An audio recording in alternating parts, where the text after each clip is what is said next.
Just after the Second World War, there was an incredible series of archaeological discoveries in the UK. They revealed a network of Roman temples from London in the south to Hadrian's Wall in the north. They were dedicated to a pagan religion that existed at the same time as Christianity and to a god who had striking similarities to Jesus, Mithras.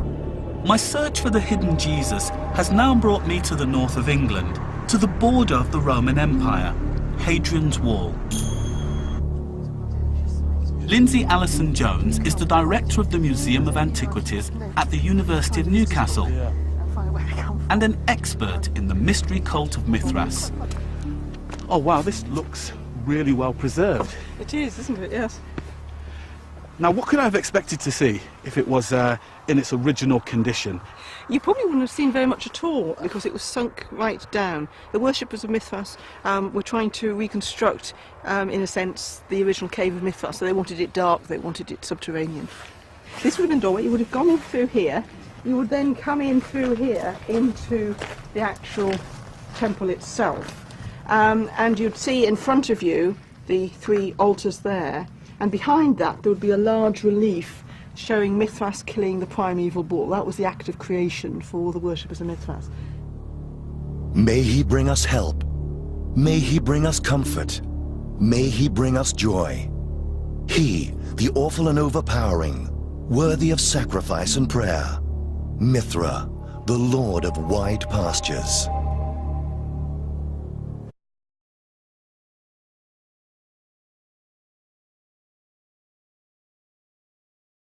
And Mithras is a god to the good side, I presume, the light. Yes, Mithras was the Lord of Light. He was basically attached to the sun god who ordered Mithras to go and kill the primeval bull to release life force for the benefit of mankind. That's interesting symbolism there. Yes. So you've got this powerful deity and then this kind of sub-deity who acts as a kind of saviour figure for humankind. The rise of Mithras almost exactly parallels the rise of Jesus, although his origins could be much more ancient.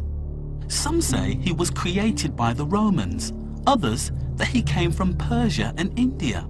Mithras was seen as a saviour god. He was unusual amongst the gods in that you weren't really trying to bribe him in quite the same way that they were trying to bribe some of the other deities to make sure that your life on earth was as comfortable as possible. Mithras was rare in that he actually offered you a life after death. It was a mystery cult. We certainly know that they were having ritual meals. It seems to have been a fairly basic feast, based largely on the chickens, on bread and on wine. Bread and wine. Bread and wine, yes. You know, it's got similarities with early Christianity, the sense of feasting, the sense of discipline. You don't have to appease the deity, you work at things for your own good. There's a deity who is a god of light, who is sent by a major deity to kill his nemesis in order to redeem and save the world. Yes, the early Christian fathers, who wrote a lot, were very upset about Mithraism. They thought that Mithraism was parodying Christianity. One 4th century Christian writer, Ambrosiaster, tried to demonize their secret rituals. What travesty is it then that they enact in the cave with veiled faces? For they cover their eyes, lest their deeds of shame should revolt them. Some, like birds, flap their wings, imitating the raven's cry. Others roar like lions. Others bind their hands with the entrails of fowls and fling themselves down over pits full of water. What shameful mockeries for men who call themselves wise. Another early church father, Justin Martyr, tried to claim it was Mithras who was copying Jesus.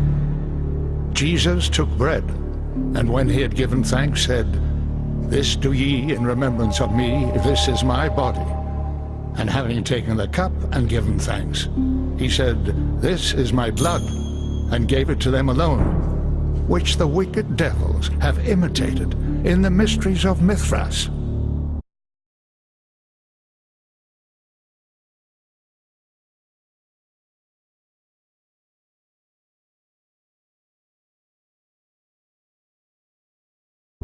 The problem for Christians was that the similarities did not stop there. One tradition claims Mithras even had a virgin birth. Mithras, there are two stories, one that he was born from the living rock and the other that he was born from the cosmic egg. So there is potentially a crossing of ideas and even potentially a merging of ideas between Mithras and early Christianity. Potentially. There is even a story that Mithras's birth was witnessed by shepherds watching their sheep, but that again is a much later story, and you don't know whether at this point Christianity and Mithraism is all getting rather intertwined and it's getting confused. So when paganism was officially outlawed, particular animosity was shown towards Mithraism. Many of its temples were destroyed and others had churches built on top of them. But Mithraism did leave one mark on Christianity.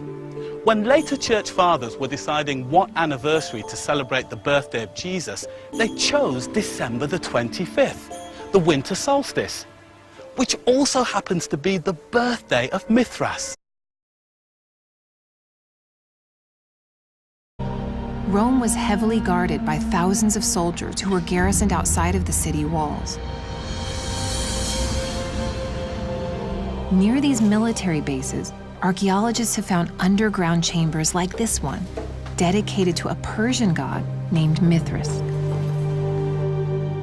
These were sites of a secret cult, which became popular in the 1st century among Roman legionnaires who'd served on the eastern edges of the empire. 30 Mithras temples have been found across the former Roman world. So this is the Mithraeum. It's great. Benedetta Bessi teaches at John Cabot University in Rome and has studied the Mithras cult. It's an exclusive cult. It was only open to initiated people. So it's meant to be a real secret space that only allows certain people in. Yes. It's not welcoming everybody. No. Why was it so popular?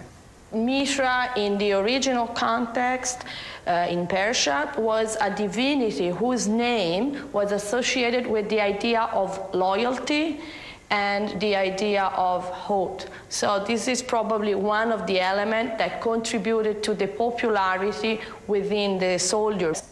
Although details about the Mithras cult are sketchy, historians agree that for the cult's followers, the god's most important act was the slaying of a bull, which supposedly happened in a cave. This may explain why so many Mithras temples were built to resemble caves, and why there's evidence that this sacrificial act was recreated within these secret temple spaces. And this, you think, is the altar right here? This would be the altar, yes.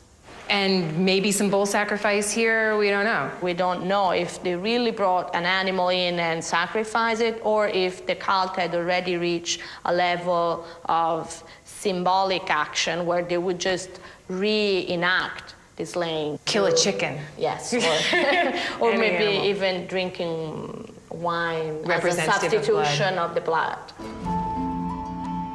San Stefano Rotondo is one of the earliest Christian churches in Rome. And it's built directly on top of this Mithras temple.